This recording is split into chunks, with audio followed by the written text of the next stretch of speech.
Yes, Representative Terri, go ahead. I just want to say thank you. And it brings me back to when the lady had the poll and you say you keep coming. Well, you keep coming, okay? Because you are the people.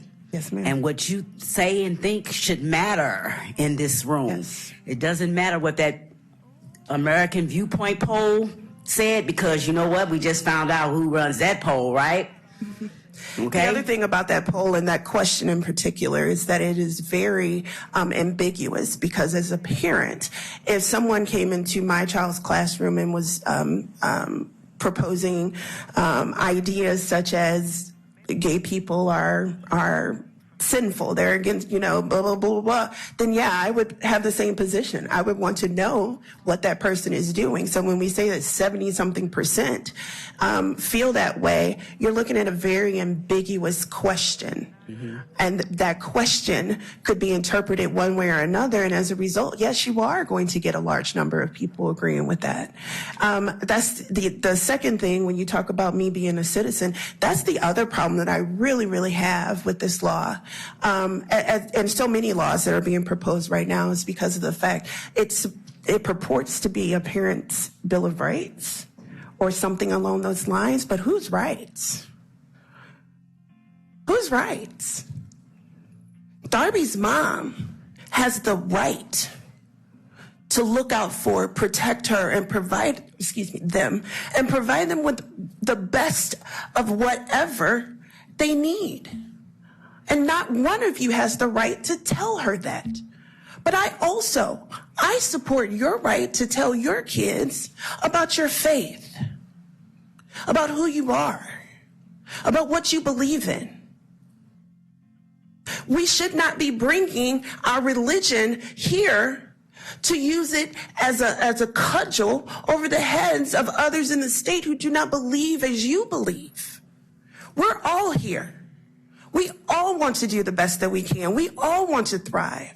And to sit and imply that the parent of a child who is in the midst of this experience, an experience that apparently you don't have and you don't hold, that somehow what they're doing is wrong for their child, it is absolutely immoral for you to tell them that, as it would be immoral for me to tell you what you should be teaching your child in your home. The other thing is that as a former school teacher, I can tell you honestly,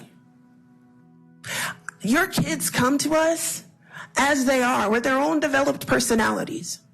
My job is not and never was to indoctrinate them. My job was to teach them how to think for themselves. And sometimes what you're going to discover is they don't think like you. And that's okay too.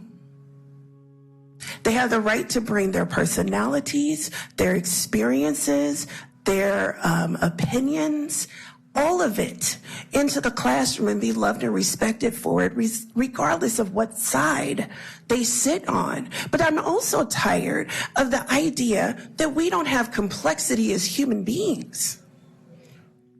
It's not an either or, and it doesn't have to be.